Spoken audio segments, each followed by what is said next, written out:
Very good morning to all of you. कैसे हैं सभी? आशा करता हूं कि सभी मस्त होंगे, ज़बरदस्त होंगे। तो मैं डॉक्टर अमर आज फिर आपके सामने लेकर आया हूं इस चैप्टर का next part, organism and population, जीव और समष्टियां का जो भाग 3 है उसको आपके सामने लेकर आया हूं। बेटा, इस पार्ट के अंदर अपन लोग बेसिकली डिस्कस करेंगे पॉपुलेशन के बीच के अंदर क्या क्या इंटरेक्शन होता है, समष्टि के अंदर क्या क्या अंतर क्रियाएं होती है, उनके बारे में अपन लोग बात करेंगे। बहुत ही शानदार है और मैं कोशिश करूंगा कि बहुत ही अच्छी तरीके से आपको एक एक एनसीईआरटी का एक एक जो पॉइंट है वो आपका डिस्कस करेंगे यहाँ पर। तो चलते हैं बेटा, बेसिकली अपन बात करते हैं फर्स्ट चीज की, समुदाय या जिसको अपन लोग बोलते हैं कम्युनिटी। बेटा, समुदाय क्या होता है या एक कम्युनिटी क्या होती है? बेटा, सबसे पहले अपन ने बात की थी, जब अपन ने इकोलॉजी की शुरुआत की थी तो उसके अंदर अपन ने बताया था कि एक जीव क्या होता है। जीव के बाद अपन ने बात की कि जाति क्या होती है। ठीक है, जीव के बाद बात की अपन ने जाति या स्पीसीज क्या है, जीव ऑर्गेनिज्म क्या है, ऑर्गेनिज्म के बाद जाति क्या है या स्पीसीज क्या है, और उसके बाद अपन ने बात की कि पॉपुलेशन या समष्टि जो है वह क्या होती है, और समष्टि के बाद बात करते हैं अपन लोग कम्युनिटी की या जिसको अपन लोग बोलते हैं समुदाय। बेटा देखो, एक प्रकृति के अंदर जितने भी जीव रहते हैं वो आपस में एक दूसरे से इंटरैक्ट करते हैं।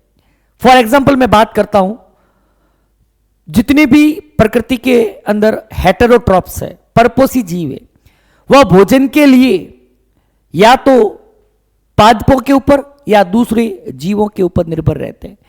इसका मतलब उनके बीच में इंटरेक्शन होता है। यही इंटरेक्शन मिलकर क्या बनाता है बेटा? कम्युनिटी बनाता है या एक समुदाय का निर्माण करता है। मतलब प्रकृति के अंदर रहने वाली अलग अलग जातियां आपस में एक दूसरे से अंतर क्रियाएं करके जिस स्ट्रक्चर का निर्माण करती है, जिस संरचना का निर्माण करती है, उसे ही अपन लोग क्या बोलते हैं? समुदाय कहते हैं, उसे ही अपन लोग कम्युनिटी कहते हैं। देखते हैं, एक ही क्षेत्र में रहने वाले विभिन्न प्रजातियों के जीवों का समूह, एक ही क्षेत्र में रहने वाले अलग अलग जातियों के जीवों का समूह जो आपस में संबंधित और अन्योन्य आश्रित होते हैं। यह एक ही वातावरण में परस्पर क्रिया करने वाले पौधों, जानवरों और रोगाणुओं की जगह यहां पर अगर अपन सूक्ष्म जीव लिखें तो बढ़िया रहेगा, और सूक्ष्म जीवों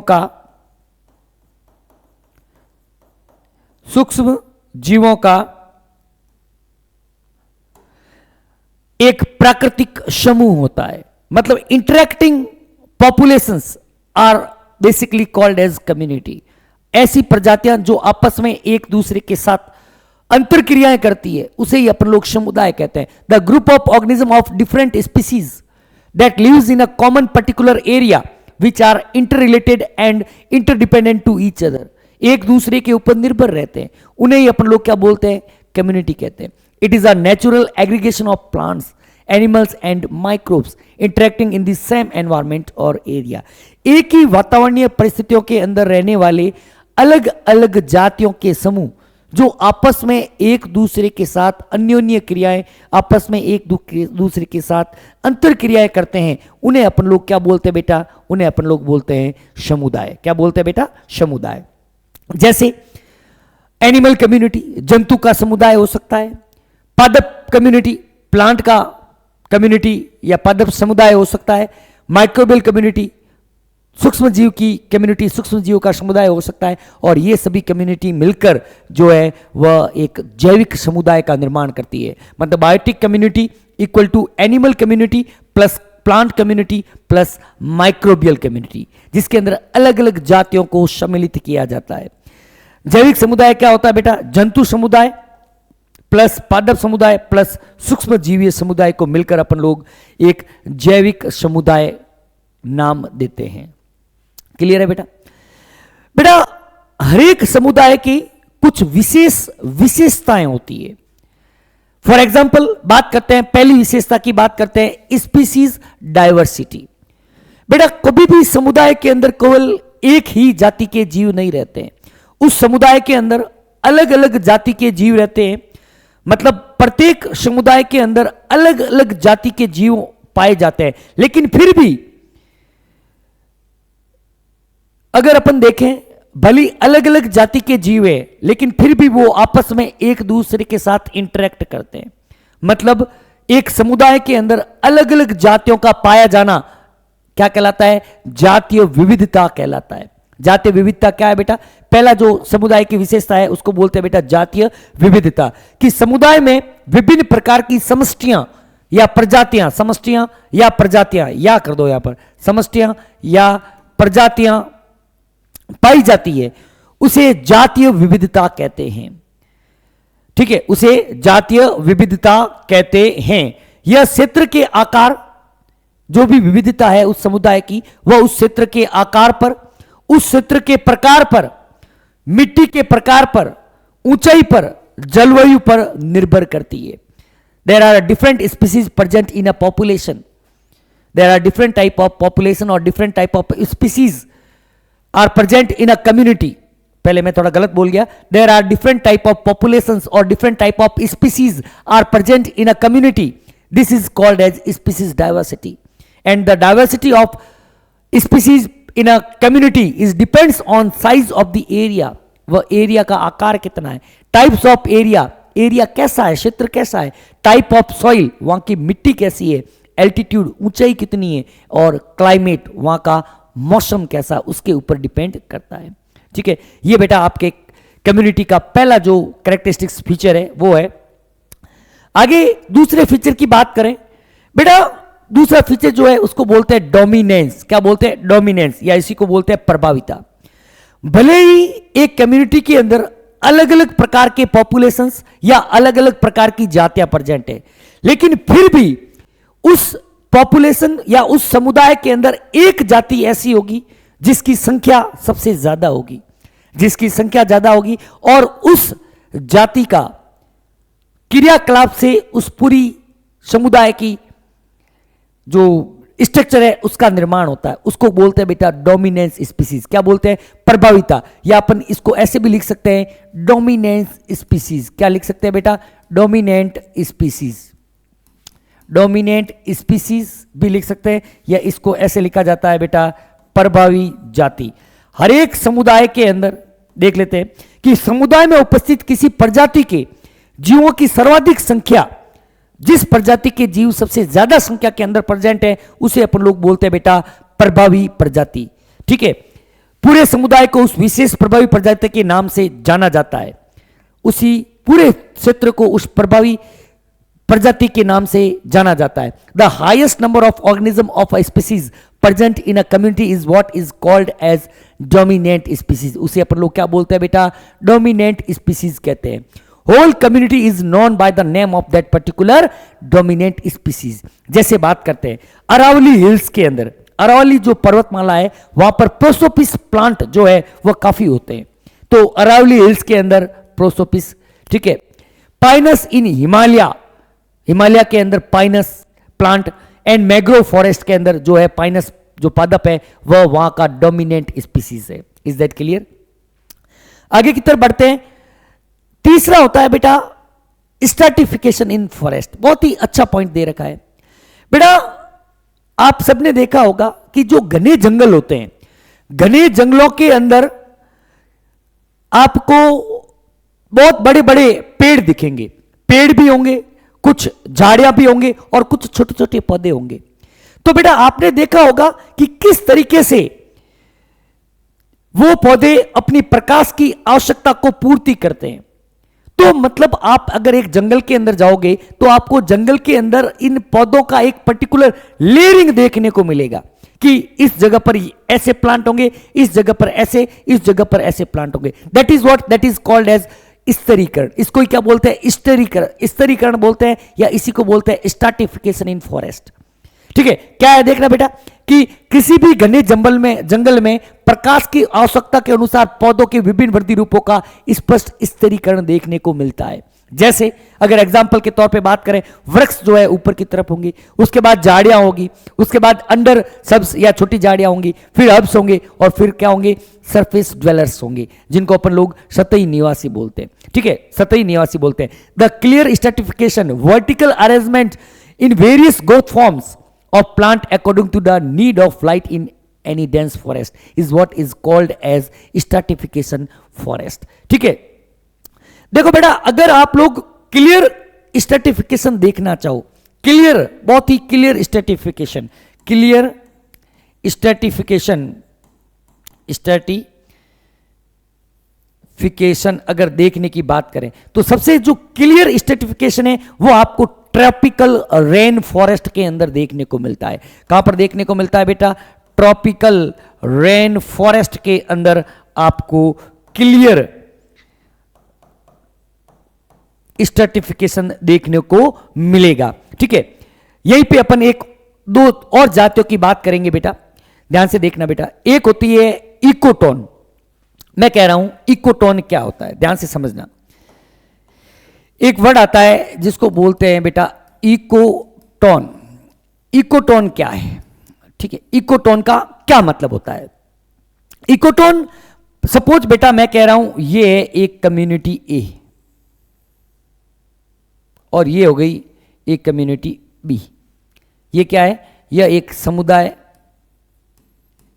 ए है और ये जो है इसको बोलते हैं समुदाय बी। ध्यान से देखना, ये क्या है बेटा? ये है आपका कम्युनिटी ए, ये है आपका कम्युनिटी ए और ये है आपका community B. Is that clear? ये दो कम्युनिटी है, सॉरी, ये दो कम्युनिटी है, कम्युनिटी ए और कम्युनिटी बी। तो बेटा आप लोग देखोगे ये जो एरिया है, ट्रांजिशन जोन है, इस एरिया को अपन लोग क्या बोलते हैं बेटा? इकोटोन बोलते हैं। क्या बोलते हैं बेटा? Ecotone. It is what? It is called as ecotone. The transition zone between two community is called as ecozone और that is what? That is ecotone और that is also known as tension zone. इसी को क्या बोलते हैं बेटा? Tension zone बोलते हैं। क्या कह रहा हूं बेटा? ध्यान से देखना। The transition zone between two communities between two communities is called as ecoton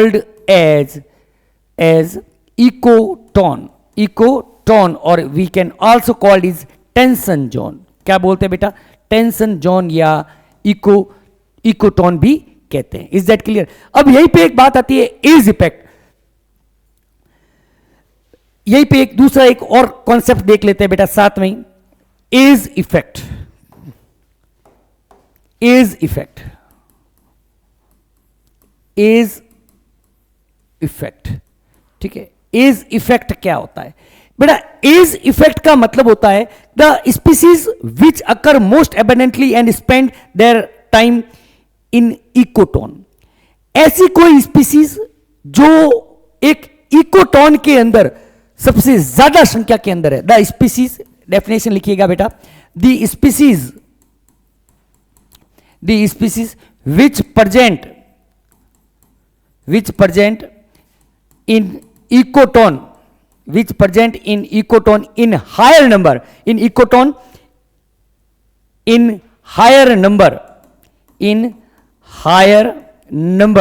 is what is called as age effect। दो कम्युनिटी का जो ट्रांजिशन जोन होता है बेटा उसको अपन लोग इकोटोन कहते हैं और इस इकोटोन के अंदर जो स्पीसीज सबसे ज्यादा नंबर के अंदर होती है उसको अपन लोग क्या बोलते हैं बेटा? एज इफेक्ट कहते हैं। क्या बोलते हैं बेटा? Edge effect. Is that clear? चलें आगे बेटा, चलते हैं आगे की तरफ। फिर बात करते हैं बेटा पॉपुलेशन इंटरेक्शन, जो इस लेक्चर का मेन जो टॉपिक है उसके बारे में बात करते हैं।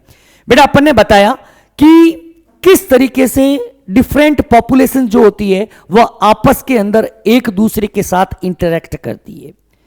बेटा प्रकृति के अंदर there are so different type of interactions different type की अन्योन्य क्रियाएं जो है देखने को मिलती है, उसमें से जो अपने सिलेबस के अंदर है वो आपके सामने पड़ी है। ऑर्गेनिज्म जो होता है, एक ऑर्गेनिज्म दूसरे ऑर्गेनिज्म के साथ कई अलग अलग तरीकों से इंटरेक्ट करता है कि organism interact in various ways to form a biological community. अलग अलग जीव आपस में इंटरेक्ट करके एक जैविक समुदाय का निर्माण करते हैं। Interaction between two species is called as interspecific interaction. दो जातियों के बीच होने वाले इंटरेक्शन को अंतरजातीय अन्योन्य क्रिया, पारस्परिक क्रिया या अंतरजातीय क्रियाएं कहते हैं। कई प्रकार की होती है, पॉजिटिव भी हो सकती है, नेगेटिव भी हो सकती है। पहला बात करते हैं म्यूचुअलिज्म। पहली कौन सी है? म्यूचुअलिज्म, जिसको अपन लोग बोलते हैं सहोपकारिता। दूसरी होती है कंपटीशन, जिसको बोलते हैं प्रतिस्पर्धा या स्पर्धा। तीसरी होती है बेटा प्रीडेशन, या जिसको बोलते हैं परभक्षण, प्रीडेशन या परभक्षण। चौथी होती है पैरासिटिज्म, या जिसको बोलते हैं परजीविता। पांचवी होती है बेटा कॉमेंसलिज्म, या जिसको बोलते हैं सहभोजिता। अगली होती है एमेंसलिज्म, या जिसको अमानवता भी कहा हुआ है, अमानवता, अमेंसलिज्म भी कहते हैं। तो बेटा ये डिफरेंट तरह की जो है आपको इंटरेक्शंस जो है वह देखने को मिलेगी। अब देखना बेटा, अपन ने कहा इंटरेक्शन जो होता है वह दो तरीके का होता है। इंटरेक्शन जो है वह बेसिकली दो तरीके का है, ध्यान से समझना। इंटरेक्शन जो है वह दो तरीके का है। इंटरेक्शन दो तरीके का होता है। एक होता है बेटा inter specific interaction, inter specific interaction, inter specific interaction. दूसरा होता है बेटा intra specific interaction, intra specific interaction. ध्यान से समझना बेटा। बेटा एक चीज हमेशा ध्यान रखना, बायो के अंदर अगर इंटर वर्ड आता है कहीं पर भी, इंटर का मतलब होता है बिटवीन टू। इंटर का मतलब क्या है? दो के बीच की बात करेंगे अपन लोग। और बायो के अंदर वर्ड आता है इंटरा, तो अपन किसकी बात करेंगे? एक सिंगल की बात करेंगे। ये आप लोग ध्यान रखना बेटा। बायो के अंदर अगर दो के बीच की बात करते हैं तो हमेशा इंटर वर्ड काम में लिया जाता है, और एक की बात करेंगे तो अपन कौन सा वर्ड काम में लेंगे? इंट्रा वर्ड काम में लेंगे। जैसे बेटा मैंने बात की इंटरसेलुलर स्पेस, इंटरसेलुलर स्पेस, दो कोशिकाओं के बीच के अंदर प्रेजेंट स्पेस। अगर मैंने बात की इंट्रासेलुलर स्पेस, एक ही सेल के अंदर present space. Is that clear? तो इसी आधार पर इंटरेक्शन दो प्रकार का होता है। एक होता है इंटर स्पेसिफिक इंटरेक्शन, दो अलग अलग जातियों के बीच होने वाला इंटरेक्शन। दो अलग अलग जातियों के मध्य, दो अलग अलग जातियों के मध्य होने वाली जो अन्योन्य क्रियाएं होती है, होने वाली जो अन्योन्य क्रियाएं होती है, उनको अपन लोग क्या बोलते हैं? Inter specific interaction. इंटर का मतलब ही क्या होता है? Between two. अब कह रहे हैं इंटरा, एक ही जाति के बीच में, एक ही जाति के मध्य, एक ही जाति के सदस्यों के मध्य होने वाली जो अन्योन्य क्रियाएं हैं, होने वाली जो अन्योन्य क्रियाएं होती है, उसको अपन लोग क्या बोलते हैं? उसको बोलते हैं बेटा इंट्रा स्पेसिफिक इंटरेक्शन। अब देखना बेटा, इंटरेक्शन पॉजिटिव भी हो सकता है, लाभकारी भी हो सकता है। इंटरेक्शन जो होता है वह पॉजिटिव भी हो सकता है, पॉजिटिव, जिसको बोलते हैं लाभकारी। क्या बोल सकते हैं बेटा? लाभकारी। अगर लाभकारी इंटरेक्शन है जिससे उस जीव को फायदा है, तो हमेशा अपन लोग पॉजिटिव साइन का धन आवेश, पॉजिटिव साइन का यूज करेंगे। और इंटरेक्शन नेगेटिव भी हो सकता है। अगर इंटरेक्शन से लाभ होता है तो अपन लोग लिखते हैं पॉजिटिव, अगर इंटरेक्शन से हानि होती है तो अपन लिखते हैं नेगेटिव। नेगेटिव मतलब क्या हो सकता है? हानि, लाभकारी के बाद हानिकारक भी हो सकता है। इसके लिए अपन लोग कौन सा साइन यूज करते हैं बेटा? नेगेटिव साइन यूज करते हैं। Is that clear? अब देखते हैं बेटा कि प्रकृति के अंदर किस किस तरीके के इंटरेक्शन आपको देखने को मिलते हैं और उनका क्या क्या एनसीईआरटी ने नाम लिख रखा है। ध्यान से देखना बेटा। बेटा अगर बात करते हैं सहोपकारिता, बेटा सहोपकारिता के अंदर क्या होता है, दो स्पीसीज आपस में एक साथ, इसको एक एक को डिटेल के अंदर अपन पढ़ेंगे, ठीक है, कि सहोपकारिता के अंदर क्या होता है कि दो अलग अलग जीव एक साथ में रहते हैं और दोनों को ही फायदा होता है, जीव ए को भी लाभ है और जीव बी को भी लाभ होता है, तो उसको अपन लोग क्या बोलते हैं, उसको अपन बोलते हैं म्यूचुअलिज्म, या उसी को बोलते हैं सहोपकारिता। क्या बोलेंगे बेटा, सहोपकारिता। दोनों में क्या लगेंगे, प्लस प्लस। सहोपकारिता वर्ड आता ही आपको क्या लगाना है बेटा, माइंड के अंदर रखना है प्लस प्लस। क्या याद रखना है बेटा, प्लस और प्लस, मतलब दोनों जीवों को क्या हो रहा है, फायदा हो रहा है। दूसरी बात करते हैं परभक्षण, या सॉरी स्पर्धा की बात करते हैं, परभक्षण बाद में पढ़ेंगे, स्पर्धा या जिसको बोलते हैं कंपटीशन की बात करेंगे। बेटा कभी भी अगर दो जीवों के बीच में कंपटीशन होता है तो 101% दोनों को नुकसान होगा। दो कुत्ते हैं और एक बीच के अंदर हड्डी पड़ी है, दोनों कुत्ते उस हड्डी के लिए लड़ रहे हैं, तो 101% दोनों कुत्तों को क्या होगा बेटा, नुकसान होगा। तो ऐसा इंटरेक्शन जिसके अंदर दोनों जीवों के बीच में क्या होता है, दोनों जीवों को नुकसान होता है, और नुकसान के लिए अपन क्या लगाते हैं, दोनों के लिए नेगेटिव, दोनों को क्या मिल रही है, जाति ए को भी आनी और जाति बी को भी आनी, तो उसको क्या बोलते हैं बेटा, उसको बोलते हैं competition. It is what it is called as competition, और अपन इसको हिंदी के अंदर बोलते हैं प्रतिस्पर्धा या स्पर्धा। तीसरा बात करते हैं परभक्षण, या जिसको इंग्लिश में कहा जाता है बेटा प्रीडेशन। बेटा अगर कोई ऑर्गेनिज्म किसी दूसरे ऑर्गेनिज्म से को मारकर, शिकार करके उससे अपना भोजन प्राप्त करता है, मतलब एक को तो फायदा हो रहा है और दूसरे को क्या हो रहा है, पूरा नुकसान हो रहा है, तो उसको क्या बोलते हैं बेटा, परभक्षण कहा जाता है। मतलब अगर शेर जो है वह हिरण का शिकार कर रहा है, शेर अगर हिरण का शिकार कर रहा है तो ये किस प्रकार का इंटरेक्शन है, it is the predation type of interaction. फिर बात करते हैं परजीविता, बात करते हैं बेटा परजीविता की, या जिसको बोलते हैं पैरासिटिज्म।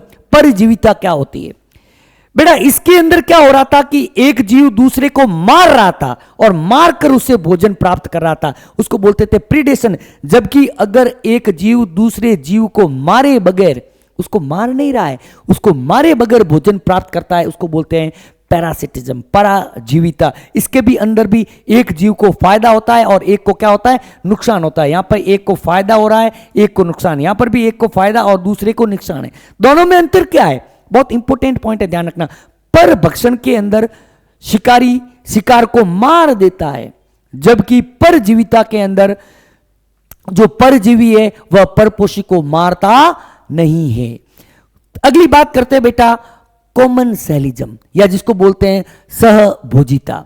दो जीवे साथ में रह रहे हैं, एक जीव को कोई फायदा नहीं है। जैसे एक एग्जांपल के तौर पे मैं बात करता हूं कि सपोज मैं यहां से दिल्ली जा रहा हूं, मैं दिल्ली जा रहा हूं और आप रहते हैं अपन अभी सपोज राजस्थान के अंदर एक जिले के अंदर, सपोज मैं कह रहा हूं जोधपुर में मैं रह रहा हूं, तो जोधपुर से मैं दिल्ली जा रहा हूं और मैं जा रहा हूं, आपने मुझे कहा कि सर ये सामान जो है वह दिल्ली लेके जाना, तो आपको क्या हुआ, फायदा हो गया, लेकिन मुझे ना तो फायदा हुआ ना नुकसान हुआ। इस तरह का जो कॉमन, इस तरह का जो इंटरेक्शन है, that is what that is called as common family. और भी कई सारे एनवायरमेंट के अंदर इस तरीके के देखने को मिलेंगे, आगे अपन पढ़ेंगे।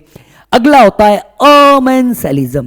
बेटा इसको कई ऑथर जो है इसको हिंदी के अंदर अमानवता लिखते हैं। देखना बेटा कैसी कहानी, अमानवता, कुछ भी फायदा नहीं मुझे, लेकिन मैं दूसरे को क्या पहुंचा रहा हूं, नुकसान पहुंचा रहा हूं। इसके लिए तो अपन ने क्या लिखा था, +0 लिखेंगे, इसके लिए लिखा जाता -0। मतलब मुझे कुछ भी फायदा नहीं है, लेकिन मैं दूसरों को क्या पहुंचा रहा हूं, नुकसान पहुंचा रहा हूं। एक बेहतर एग्जांपल प्रकृति के अंदर देखने को मिलता है बेटा एंटीबायोटिक्स, प्रतिजैविक। प्रतिजैविक कौन बनाते हैं, बैक्टीरिया बनाते हैं, बैक्टीरिया बनाते हैं या फंजाई बनाते हैं, और यही प्रतिजैविक जो है एंटीबायोटिक दूसरे जीवों को मारने में काम में आता है। उस एक स्पीसीज को कोई फायदा नहीं है, लेकिन उस एंटीबायोटिक के कारण दूसरी जो स्पीसीज है वह क्या हो जाती है, मर जाती है। इस प्रकार का इंटरेक्शन है, उसको बोला जाता है बेटा एमेंसलिज्म। क्या बोलते हैं, amensalism. In predation, parasitism and commensalism the interaction species live closely together. Predation के अंदर बात करें, अगर मैं बात करता हूं प्रीडेशन की, अगर मैं बात करता हूं पैरासिटिज्म की, अगर मैं बात करता हूं सहभोजिता की, कॉमेंसलिज्म की। तो इन तीनों के अंदर दो जीवों का एक पास पास में रहना बहुत ही जरूरी है, नहीं तो वह जो है अन्योन्य क्रिया नहीं हो पाएगी। Is that clear? चलते हैं आगे और सबसे पहला अपन देखते हैं, पहला जो है उसको अपन लोग डिस्कस करते हैं, that is what, that is परभक्षण, या जिसको बोलते हैं प्रीडेशन। बेटा प्रीडेशन के अंदर क्या होता है? शिकार, ऐसे माइंड में रखना है, प्रीडेशन का मतलब आता है शिकार। कि इसके अंदर क्या होता है, एक जीव जो होता है उस जीव को दूसरा जीव मार कर खाता है। कि एक स्वतंत्र रूप से रहने वाला जीव जो भोजन के लिए दूसरी प्रजाति को पकड़ता है और मार डालता है, मतलब एक को तो फायदा हो रहा है, एक को क्या हो रहा है, फायदा हो रहा है, और एक को क्या हो रहा है, नुकसान, वो मर रहा है, नुकसान हो रहा है। तो इस तरह का जो क्रिया होती है, इस तरह का जो इंटरेक्शन होता है उसको बोलते हैं प्रीडेशन, या उसको क्या बोलते हैं बेटा, परभक्षण कहते हैं। बेटा कई बार अपन सोचते हैं, ये माइंड में आता है, जैसे परभक्षण की बात आती है अपने माइंड के अंदर क्या आता है कि यह एक शिकारी होगा, जो शिकारी जो है वह अपना शिकार पकड़ेगा, उसको मारकर खा लेगा। लेकिन नहीं, ऐसा नहीं है। केवल शिकारी पर ही सीमित रहना अपना कॉन्सेप्ट क्लियर नहीं करेगा। एक बेटा मैं कह रहा हूं, एक बर्ड है, जैसे गोरैया है, और वह गोरैया बीजों को खा रही है, गोरैया है वह बीज को खा रही है। It is what, it is a type of predation. A bird which eating the seed is also a type of predation. वही बात कह रहे हैं कि when we think of predator and prey, जो शिकार करता है, जो जिसको खाता है उसको बोलते हैं प्रीडेटर, और जिसको खाता है वह है prey. Most probably it is the tiger and the deer. अपने माइंड के अंदर क्या आता है, टाइगर की बात आती है और डियर की बात आती है, that readily come to our mind. But a sparrow, जो जिसको बोलते हैं गोरैया bird, sparrow eating any seed is no less of predator. यह भी एक प्रीडेटर से कम नहीं है। Is that clear? चलते हैं बेटा आगे, देखते हैं बेटा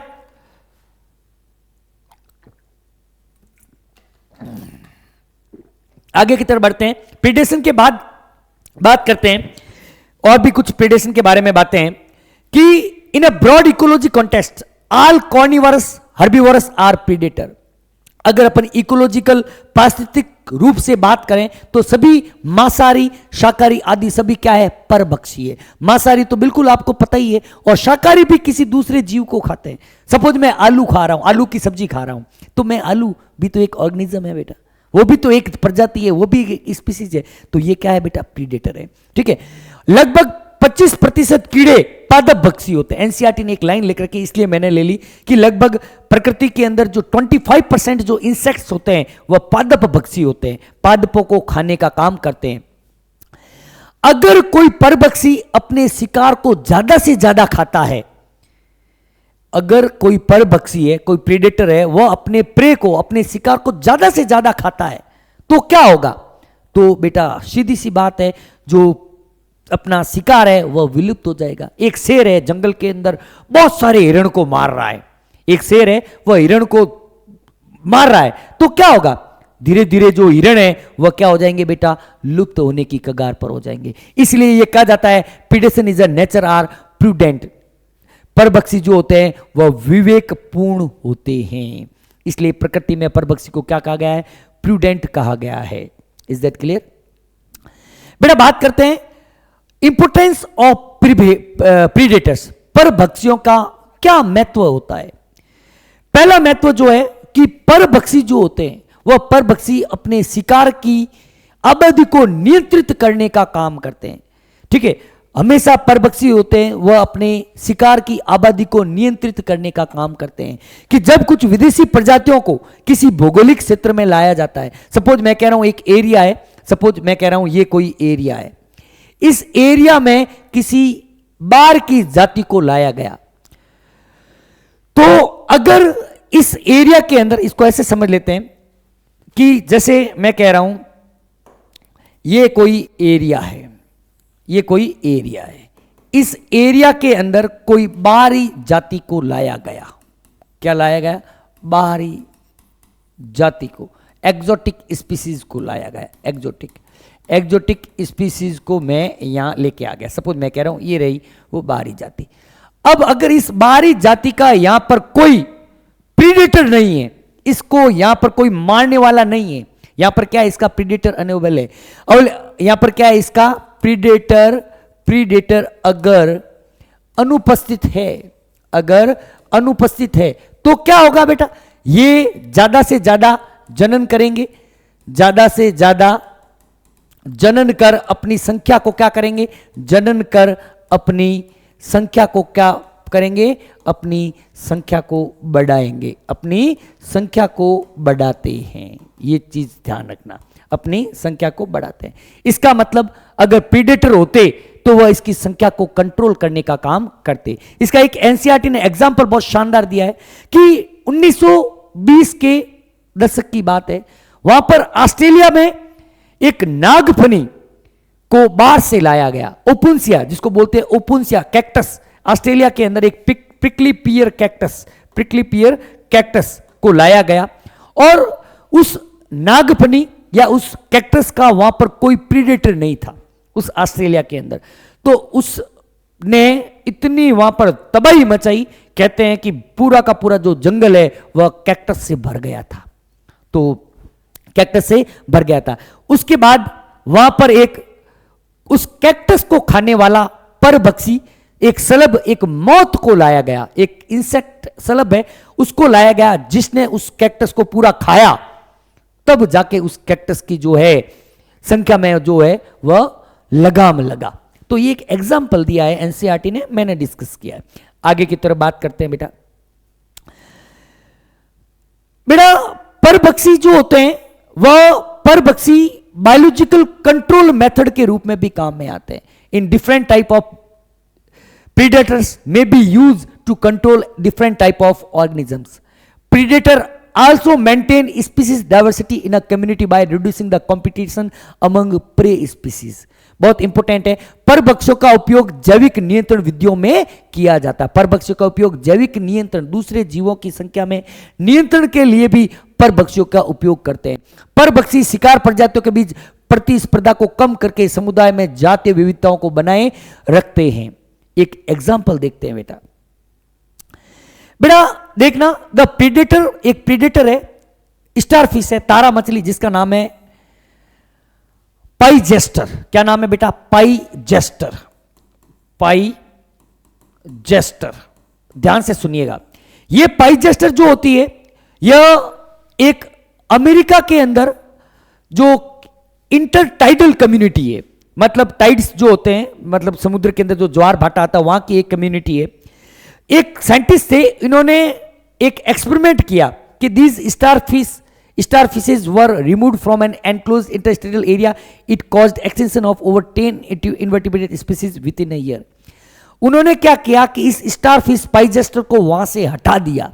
तो उन्होंने क्या देखा कि जैसे ही इसको वहां से हटाया तो वहां पर कई सारे इन्वर्टिब्रेट्स, लगभग 10 इन्वर्टिब्रेट्स की जातियां जो है वह खत्म हो गई थी। ठीक है, वो जातियां क्या होती है बेटा? खत्म हो गई थी। तो ये इस तरीके से अपन कह सकते हैं कि परभक्षिता जो होती है वह जातियों के अंदर विविधता को बनाए रखने में भी क्या होती है? सहायक होती है, कंट्रोल करती है। आगे की बात करते हैं एडेप्टेशन इन प्रे। देखो बेटा, पर भक्षण के अंदर हमेशा कोई एक जीव जो होता है वह दूसरे जीव को मार कर खाता है। तो जो दूसरा जीव है जो मरेगा, जो खाया जाएगा, वह अपने अंदर कुछ न कुछ एडेप्टेशन करता है, जिसकी वजह से वह अपने प्रीडेटर से बचा हुआ रहे, अपने प्रीडेटर से बचा हुआ रहे। कैसे? जैसे आपने देखा होगा, गिरगिट अपनी त्वचा का रंग बदल देता है। ठीक है, जब भी अपने शिकार को देखता है, शिकार को पकड़ने के लिए या अपने शिकारी से बचने के लिए, ठीक है, तो अपने शरीर का रंग ऐसा बदल देता है कि वह प्रकृति के जैसा ही लगता है। इसी को बोलते हैं बेटा मिमिक्री। क्या बोलते हैं बेटा? कॉमीफ्लैग। मिमिक्री अलग वर्ड है, कॉमीफ्लैग बोलते हैं। क्या बोलते हैं? Camouflage. Prey species have evolved various defence to lessen the effect of predation. जो भी शिकार होने वाले जीव हैं वह शिकारी से बचने के लिए अपने अंदर कई तरीके के परिवर्तन करते हैं कि शिकार प्रजातियों ने परभक्षण के प्रभाव को कम करने के लिए विभिन्न सुरक्षात्मक उपाय विकसित किए हैं। जैसे some species of insects and frogs are cryptically coloured, वो क्या होता है, क्रिप्टिकली कलर होता है। मेंढक जो आप लोग फ्रॉग दिख रहे हो, इसका जो कलर है वह लगभग इसके सराउंडिंग की तरह ही दिख रहा है। तो जो भी प्रे इसको पकड़ने के लिए आएगा, जो भी शिकार इसको पकड़ने के लिए आएगा, वह इसको आइडेंटिफाई नहीं कर पाएगा और ये मेंढक जो है वह बच जाएगा। या बात करते हैं, ये आपको दिख रहा है एक इंसेक्ट है, आई थिंक दिख रहा होगा, क्लियर दिख रहा है। ये एक इंसेक्ट है और इसका इंसेक्ट का जो शेप है, कलर है, वो लीफ की तरह ही दिख रहा है। तो जो भी इसको पकड़ेगा वह इसको आइडेंटिफाई नहीं कर पाएगा। तो इस तरीके से प्रे ने अपने अंदर कई सारे ऐसे मॉडिफिकेशन कर लिए हैं, ठीक है, जिसको अपन लोग बोलते हैं छद्मा आवरण। क्या बोलते हैं बेटा, कॉर्नफ्लेक, या जिसको बोलते हैं छद्मा आवरण। क्या बोलते हैं, छद्मा आवरण। कुछ जीव क्या करते हैं बेटा, परभक्षी से बचने के लिए विशेष प्रकार के रसायन, जहरीले रसायनों का स्त्रवण करते हैं। एनसीईआरटी ने एक एग्जाम्पल दे रखा है मोनार्क तितली का।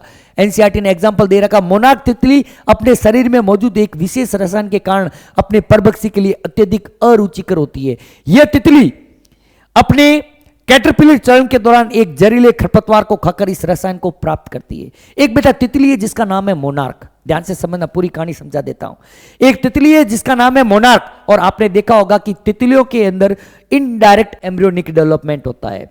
इनडायरेक्ट का मतलब अप्रत्यक्ष भ्रूणीय परिवर्तन देखने को मिलता है, जिसके दौरान उसके अंदर लार्वा अवस्था आती है और उसकी लार्वा को बोलते हैं बेटा कैटरपिलर। क्या बोलते हैं, कैटरपिलर। तो ये एडल्ट है, इसने एग दिए, एग से क्या आई, कैटरपिलर आई। कैटरपिलर से बनती है प्यूपा और प्यूपा से वाप्टर। तो ये जो कैटरपिलर स्टेज होती है, ये कैटरपिलर चरण के दौरान एक खरपतवार, एक जहरीले खरपतवार को खाती है। एक जहरीले खरपतवार पॉइजनस वीड को खाती है। क्या खाती है, पॉइजनस वीड को खाती है। और जब इस पॉइजनस वीड को खाएगी तो इसके अंदर वह जहरीला पदार्थ आ जाता है, जिसके कारण यह तितली की गंध जो होती है वह अरुचिकर लगती है। किसको, इसको खाने वाले शिकार को। इस तरीके से यह तितली जो है अपने शिकारियों से बची हुई रहती है। आगे की तरफ बढ़ते हैं बेटा। और भी कई तरीके के एडेप्टेशंस शिकार से बचने के लिए किए जाते हैं। कुछ पौधों की भी बात कर लेते हैं, जैसे थॉर्न्स, कांटे। आपने देखा होगा कई प्रकार के पादप ऐसे होते हैं जिनके शरीर के ऊपर, उनकी प्लांट की बॉडी के ऊपर, उनकी प्लांट बॉडी के ऊपर कांटे पाए जाते हैं, और इन कांटों के कारण वह शिकारी जीवों से बचे हुए रहते हैं। जैसे बबूल, अकेसिया बबूल, कैक्टस, और भी कई सारे, प्रोसोपिस के ऊपर भी कांटे पाए जाते हैं। कई पौधे ऐसे होते हैं जो विशेष प्रकार का रसायन, विशेष प्रकार के क्या करते हैं बेटा, रसायनों का स्त्रवण करते हैं, जो या तो उसको खाने वाले जीवों को बीमार कर देंगे, या उसके भोजन या पाचन को बाधित कर देंगे, या उसकी प्रजनन क्षमता को क्या कर देते हैं, बाधित कर देते हैं, या उन्हें मार देते हैं। एक एग्जांपल है कैलोट्रोपिस। कैलोट्रोपिस आपने नाम सुना होगा, आक, जिसको बोलते हैं बेटा आक का पादप। क्या बोलते हैं, आक का पादप। बेटा आपने देखा होगा कि आक के पादप के अंदर एक व्हाइट कलर का दूधिया मिल्की सब्सटेंस निकलता है, जिसको बोलते हैं लेटेक्स। वह इतना उसको अंदर जहर होता है कि उसको कोई भी, आग के पौधे को कोई भी ऑर्गेनिज्म नहीं खाता, कोई भी जीव उसको नहीं खाएगा। बकरी नहीं खाएगी, घोड़ा नहीं खाएगा, गधा नहीं खाएगा, कोई भी जीव उस आग के पौधे की पत्ती वगैरह को नहीं खाता। क्यों, क्योंकि कैलोट्रोपिस एक जहरीले ग्लाइकोसाइड, कार्डियक ग्लाइकोसाइड्स, इंपोर्टेंट है ध्यान रखना, आग के द्वारा किसका निर्माण किया जाता है, ग्लाइकोसाइड का उत्पादन करता है। इसलिए कोई भी मवेशी या बकरियां इसे नहीं खाते हैं। कई सारे ऐसे भी पौधे हैं जो निकोटीन का स्त्रवण करते हैं, कैफीन का स्त्रवण करते हैं, कुनेन बनाते हैं, अफीम बनाते हैं, आदि चढ़ने वाले जीवों के खिलाफ सुरक्षा उपाय है। थ्रॉन्स इंग्लिश में देख लेते हैं। Thrones most common morphological means of defence in plant like acacia and cactus. Many plant produce chemical that make the herbivore sick, inhibit the feeding or digestion, disrupt its reproductive or kill it. एक plant है Calotropis, produce a poisonous cardiac glycosides. It is very important, it is very important. Calotropis produce cardiac glycoside, so cattle or goats do not eat it. Is that clear? Then come on the next slide. Then come on the next, and that is what? That is competition. इसको क्या बोलते हैं? Competition, या इसको बोलते हैं प्रतिस्पर्धा. प्रतिस्पर्धा या competition. Competition हिंदी में लिख लेता हूं मैं बेटा. हिंदी वाले बच्चों का ख्याल रखना बहुत जरूरी है, बहुत ही जरूरी है। और मैं बिल्कुल ट्राई कर रहा हूं बेटा कि इंग्लिश के साथ साथ हिंदी की भी स्लाइड्स आपको मिले। बिल्कुल मेरी तरफ से मैं अपनी कोशिश पक्का करूंगा। अब सिर्फ और सिर्फ आपके हाथ में कि आप कितना बेटर तरीके से करते हैं। ठीक है, स्पर्धा, इसको क्या बोलते हैं बेटा? स्पर्धा। मैं बिल्कुल ऐसा नहीं है कि केवल इंग्लिश में, आई नो वेरी वेल कि इंग्लिश में स्लाइड्स को बनाना बहुत ईजी है और गूगल पे सर्च मारो तो इंग्लिश के अंदर लाखों मटेरियल अवेलेबल है, लेकिन हिंदी के अंदर बहुत मुश्किल से मिलते हैं। मेरा यही एक कोशिश रहेगी कि हिंदी मीडियम के जो बच्चों को है ज़्यादा से ज़्यादा मैटर अवेलेबल करवाया जाए। ठीक है, तो पॉपुलेशन इंटरेक्शन के अंदर नेक्स्ट बात करते हैं स्पर्धा की। बेटा स्पर्धा क्या होती है? बेटा स्पर्धा का मतलब होता है कि हो सकता है दो अलग अलग जातियां हो या हो सकता है कोई एक ही जाति हो। स्पर्धा किसी के बीच भी हो सकती है। ठीक है, अगर दो अलग अलग जीव या अलग अलग जाति के या दो एक ही जाति के जीव किसी कारणवश आपस में अन्योन्य क्रिया करते हैं तो उसको बोलते हैं कंपटीशन। और कंपटीशन के लिए हमेशा दोनों को ही नुकसान होता है, इसलिए अपन लोग क्या निशान लगाते हैं बेटा? Minus minus. जैसे आपको दिख रहा है यहां पर कई सारे लकड़बग्गे हैं, एक शिकार, कई सारे लकड़बग्गे दिख रहे हैं, लोमड़ियां दिख रही है, शेर चीता जो भी है वो दिख रहा है, वो एक शिकार को खाने के लिए लड़ रहे हैं, तो सभी को नुकसान होगा। शेर हो सकता है इन लकड़बग्गों को नुकसान पहुंचाए, ये लकड़बग्गे हो सकता है इन शेर को नुकसान पहुंचाए, तो दोनों को ही नुकसान होता है। तो देखते हैं अपन साइंटिफिकली तरीके से पढ़ते हैं। यह एक ऐसी प्रक्रिया है जिसमें एक प्रजाति की योग्यता, जिसका आर मान, जिसको अपन ने कल पढ़ा था, लास्ट क्लास के अंदर पढ़ा था, दूसरी जाति की उपस्थिति में काफी कम हो जाती है। एक जाति की जो सिग्निफिकेंटली फिटनेस है वह सिग्निफिकेंटली दूसरी स्पीसीज के कारण क्या हो जाती है? कम हो जाती है। ठीक है बेटा, कंपटीशन हमेशा क्लोजली रिलेटेड स्पीसीज के लिए भी हो सकता है और अलग अलग दूसरी अलग अलग स्पीसीज के लिए भी हो सकती है। ठीक है, कंपटीशन कर व्हेन क्लोजली रिलेटेड स्पीसीज। अब यहां पे एक चीज और बताता हूं बेटा। बेटा जो कंपटीशन है, कंपटीशन की बात करते हैं तो कंपटीशन बेसिकली दो तरीके का है।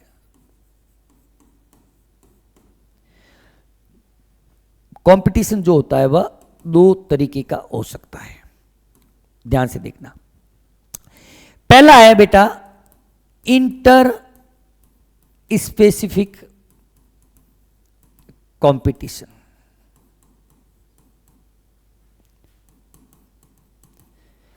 इंटर स्पेसिफिक कंपटीशन बेटा वही वर्ड, इंटर वर्ड दो के बीच में, दो अलग अलग जातियों के मध्य, दो अलग अलग जातियों के जीवों के मध्य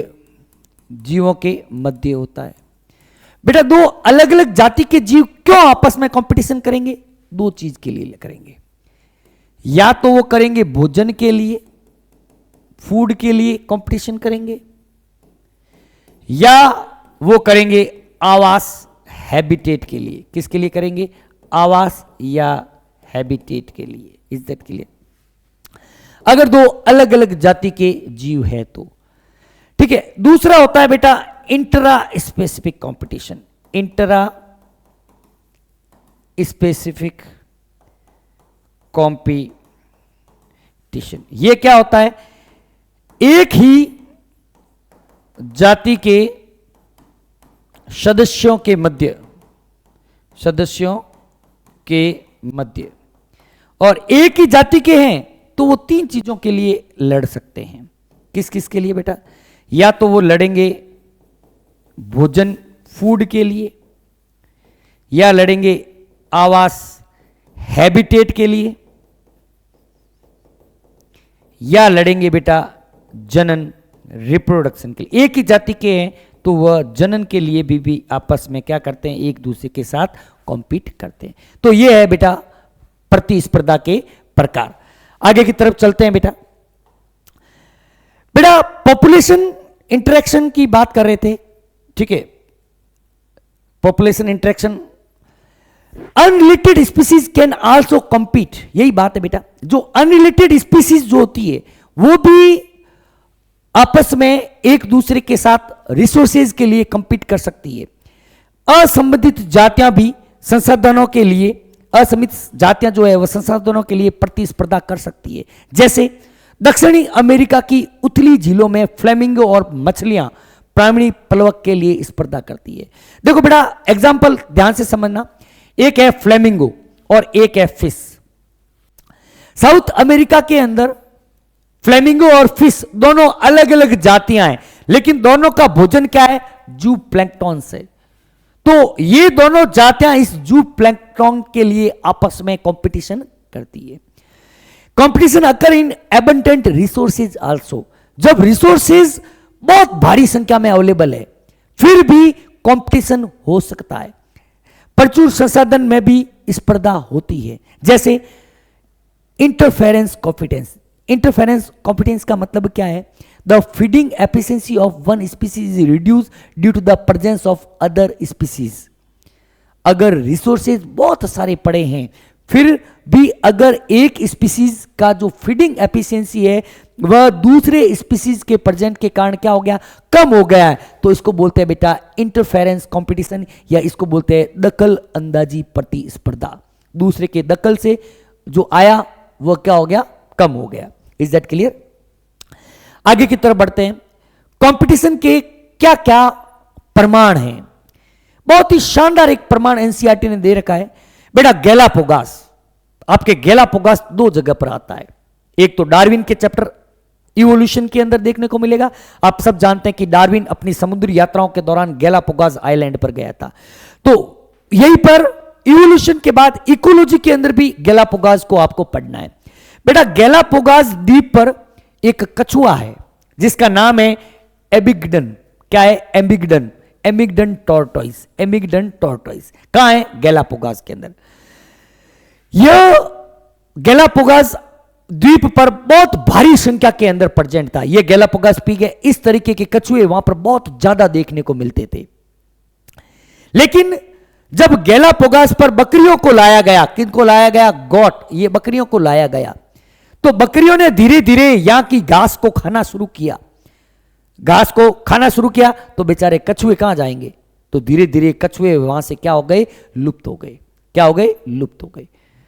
क्या कह रहा हूं कि गैलापागोस द्वीप समूह में एमिगडन कछुआ बकरियों में के लाए जाने के बाद 1 दशक के भीतर विलुप्त हो गया, क्योंकि बकरियों को चढ़ने की दक्षता क्या थी? अधिक थी। एक जीव के आने से उसकी फीडिंग एफिशिएंसी के कारण दूसरे जीव पर प्रभाव पड़ना, इंटरफेरेंस कंपटीशन, ये उसका एग्जाम्पल है। आगे की तरफ बात करें, कॉम्पिटिटिव रिलीज या जिसको बोलते हैं स्पर्धा मोचन। कॉम्पिटिटिव रिलीज क्या होता है बेटा? ध्यान से देखना बेटा। जब कोई दुर्बल जाति किसी विशेष क्षेत्र के अंदर पाई जाए, कोई दुर्बल स्पीसीज है, इस डायग्राम को अच्छे तरीके से समझेंगे कि यदि एक प्रजाति के वहां पर 2 जातियां हैं, एक कोई दुर्बल है और एक प्रबल है। अगर वहां पर प्रबल जाति को हटा दिया जाए तो दुर्बल जाति वहां पर अपना अधिकार प्राप्त कर लेती है। जब कोई दुर्बल जाति एक जगह में किसी विशेष क्षेत्र में पाई जाती है और यदि प्रबल जाति को हटा दिया जाए तो दुर्बल जाति विस्तार कर लेती है। ध्यान से देखना क्या है बेटा कि एक जगह पर 2 जातियां हैं, एक दुर्बल है एक प्रबल है, और अगर अपन ने प्रबल को हटा दिया तो दुर्बल ने क्या कर दिया? अपना विस्तार कर दिया। इसको बोलते हैं कॉम्पिटिटिव रिलीज, स्पर्धा मोचन कहते हैं। एग्जाम्पल से समझेंगे, अच्छा समझ में आएगा। एक साइंटिस्ट थे जिनका नाम था कॉर्नेल। क्या नाम था? कॉर्नेल। उन्होंने एक एक्सपेरिमेंट किया। उन्होंने क्या देखा कि जो स्कॉटलैंड है, एक जगह है स्कॉटलैंड, वहां पर समुद्र के पास में कई सारी चट्टानें हैं। तो उस चट्टानों पर 2 जातियां हैं। किसकी? एक तो है बैलेनस, और दूसरी जो है उसका नाम है कैथेमेलस। 2 जातियां, ध्यान रखना, एक है बैलेनस, एक है कैलेनस। आप लोग देख रहे हो कि बैलेनस जो है यहां पर प्रभावी है, बैलेनस का जो नंबर है वो काफी है, लेकिन कैथेमेलस है उसका नंबर कम है। इन्होंने क्या किया? कॉर्नेल साहब ने क्या किया? इस बैलेनस को यहां से हटा दिया। तो बैलेनस को हटाया तो क्या देखा कि जो कैथेलमस है उसने अपना नंबर बढ़ा दिया। It is what it is the evidence of competition, जिसके अंदर कॉम्पिटिटिव रिलीज की बात हो रही है कि एक प्रबल जाति को हटा देने से, प्रबल कौन थी? ये प्रबल थी। बैलेनस क्या थी? प्रबल जाति थी। ये थी प्रबल जाति, और ये कैसी थी बेटा? दुर्बल जाति थी। तो इन्होंने यही कहा कि अगर प्रबल जाति को हटा देने से दुर्बल जाति अपना विस्तार कर लेती है, इसे ही क्या बोलते हैं बेटा? स्पर्धा मोचन, या इसे ही कॉम्पिटिटिव रिलीज कहा जाता है। आगे की तरफ बात करते हैं बेटा। चलिए आज की क्लास में इतना ही। थोड़ा सा इसको आगे अपन लोग गॉस प्रिंसिपल से शुरू करेंगे। Thank you very much. Have a nice day.